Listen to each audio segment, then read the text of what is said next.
Hello, good morning to all my dear student. So now today we are continue to chapter number 6 tissues. This is our last part of this chapter. Okay, so student, previous classes we have completed overall plant tissues. Okay, so now today we are going to start about animal tissues. So student, what is animal tissues? In animal consists more than one type of organs or cell. Okay student, जब animal में बहुत सारे type के organs और cell पाए जाते हैं और इन सेल एंड ऑर्गन्स का कॉम्बिनेशन एनिमल टिश्यूज कहलाता है. Animal tissues are 4 types, that is are epithelial animal tissues, connective animal tissues, nervous animal tissues and muscular animal tissues.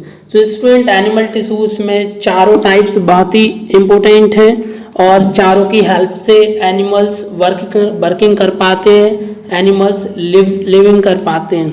Because सारे टिश्यूज अपना अपना वर्क बहुत ही अच्छी तरीके से करते हैं. कोई भी टिश्यूज अगर डैमेज हो जाता है तो एनिमल्स बीमार पड़ने लगते हैं. Student, this is first epithelial animal tissues. The covering or protective tissues in animal body are called epithelial animal tissues. जो स्टूडेंट एनिमल बॉडी में एक प्रोटेक्टिव और कवरिंग लेयर होती है, उस कवरिंग एंड प्रोटेक्टिव लेयर को हम प्रोटेक्टिव टिश्यूज बोलते हैं और इसी टिश्यूज को हम एपिथेलियल एनिमल टिश्यूज बोलते हैं. It is always grown on some type of tissues. Okay, it consist of single layer of cell because ये लेयर के फॉर्म में पाया जाता है. It is provide the protection for animal body. The skin, the lining of mouth, lining of blood vessels, kidney tubes are made up of epithelial tissues. जो animals की skin होती है, माउथ होता है, माउथ की लाइनिंग होती है, जो ब्लड वेसल्स होते हैं, किडनी ट्यूबल्स होते हैं, वो सब एपिथेलियल टिश्यूज के द्वारा बने होते हैं because it is covering and protective layer for animal body. So there are 4 types of epithelial animal tissues. Student, animal tissues में जो एपिथेलियल है वो भी 4 टाइप्स का होता है, जिसमें फर्स्ट है squamous, cuboidal, columnar, stratified epithelial tissues. These are the shape wise tissues. Okay, so now we have discuss. Next is connective animal tissues. So जैसा कि आप नाम से ही देख रहे हैं, connective, connect means joint. Connective tissues are those tissues which are joined or embedded is an intercellular matrix. Connective tissues वो होते हैं जो एनिमल की बॉडी को ज्वाइंट और प्रोटेक्शन एंड एम्बेडेड करने के लिए रिस्पॉन्सिबल होते हैं. Connective tissues provide support of different organs and keep them in place. That means जो हमारी बॉडी या एनिमल की बॉडी होती है, जो लिविंग ऑर्गेनिज्म की बॉडी होती है, उनमें जो ऑर्गन्स होते हैं उनको कनेक्शन प्रोवाइड कराने के लिए जो टिश्यूज रिस्पॉन्सिबल होते हैं वो कनेक्टिव टिश्यूज कहलाते हैं.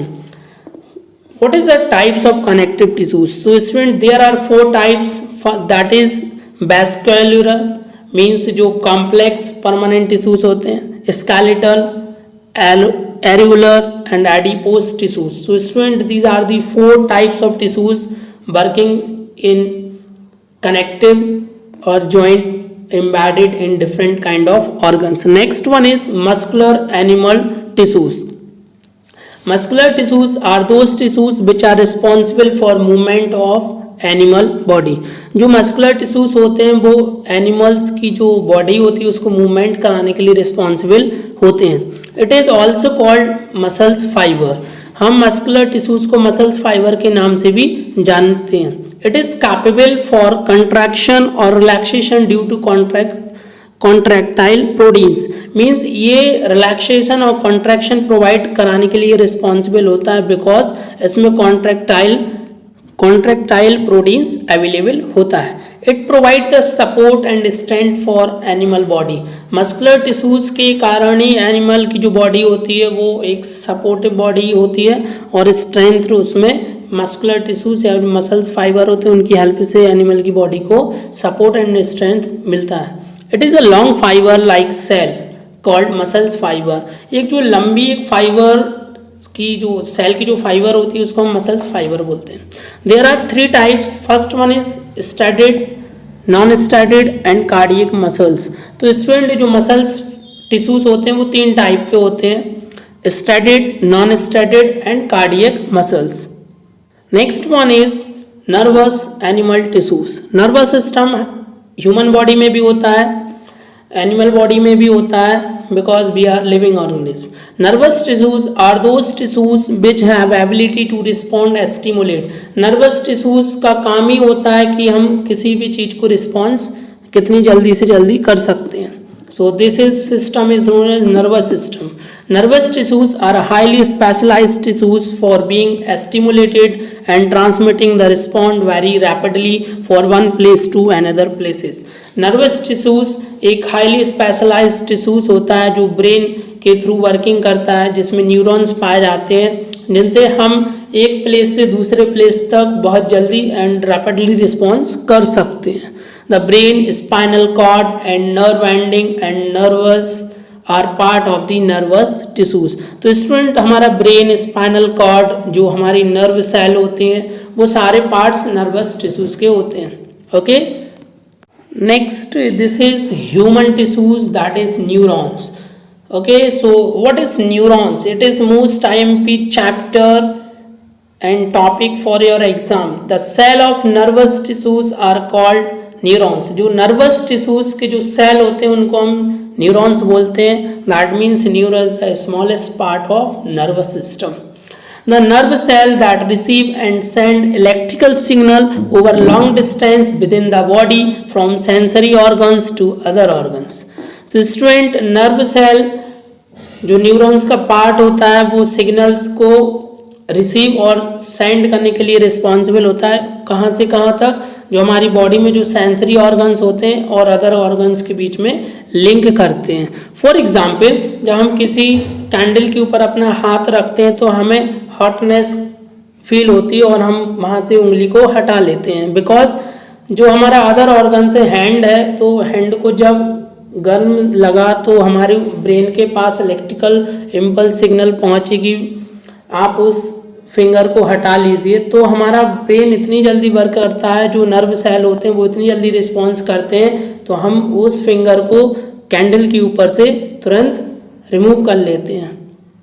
It is working bye neuron system. Student, हम लोग न्यूरॉन्स जो एनाटॉमी है, न्यूरॉन की वर्किंग क्या होती है, न्यूरॉन्स कैसा दिखता है, हमारी बॉडी में 1000 मिलियन न्यूरॉन्स पाए जाते हैं. ओके, सो स्टूडेंट आप देख रहे हो जो डायग्राम में दिख रहा है, जो स्मॉलेस्ट रूट टाइप की जो डेंड्राइट्स कहलाती है, और जो सेंटर जो सेल बॉडी दिख रहा है आपको, ये लेफ्ट साइड पे न्यूक्लियस, जो सेंटर पोर्शन है उसको हम न्यूक्लियस बोलते हैं.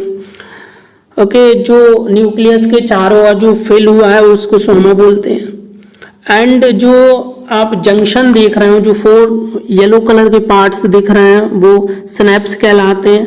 Okay, collection of axon is known as synapse. And last में जो नर्व एंडिंग दिख रहा है उसको एक्सॉन टर्मिनल के नाम से भी जानते हैं. So this is the diagram of neurons. Okay, so neurons is most important organs for our body, because neurons से ही हम सारे रिस्पॉन्स कर सकते हैं. ओके, सो स्टूडेंट हम डिटेल में इनके पार्ट्स को डिस्कस करते हैं. So let's see what is the parts of the neurons. So there are 5 main parts of the neurons. First one is axon. Each neuron has single long part called the axon. हर एक neuron में एक single long part होता है, उसको हम axon बोलते हैं. Second one is dendrites. It has many short branches. मैंने आपको सबसे पहले बताया था जो रूट टाइप दिख रहा था, छोटी छोटी जो ब्रांच होती है उसको हम डेंड्राइट्स बोलते हैं. Third one is cell body. Neurons consist of a cell body with nucleus and cytoplasm. जो साइटोप्लाज्म और मैंने सोमा बताया था, वहाँ का चारों ओर का जो स्ट्रक्चर है वो उसको हम सेल बॉडी बोलते हैं. Next fourth one is nerve fibre. Neuron having nerve fibre bound together by connective tissues. जो न्यूरॉन्स में नर्व फाइबर होती है वो कनेक्टिव टिश्यूज के कारण ही बाउंडेड होती है, जिसके कारण दूसरे न्यूरॉन्स पहले वाले न्यूरॉन से ज्वाइंट रहते हैं. Fifth one is synapse. Axon of one neuron is very closely placed the dendron of another neuron to carry impulses. आपने जो मैंने इसको आपको जंक्शन दिखाया था जिसमें न्यूरॉन्स एक दूसरे से कनेक्टेड होते हैं, वेरी क्लोजली प्लेस्ड होते हैं डेंड्रोन की हेल्प से. This junction is known as synapse. तो student these are the parts of the neurons. Student आपको न्यूरॉन से रिलेटेड एक क्वेश्चन जरूर मिलेगा एग्जाम में. So student, this chapter will be finished. Okay, so we have discussed in chapter there are three kind of tissues: plant tissues, animal tissues and human tissues. Okay, so student आपके लिए थोड़ा सा work दे रहा हूँ मैं. Okay, so let's see.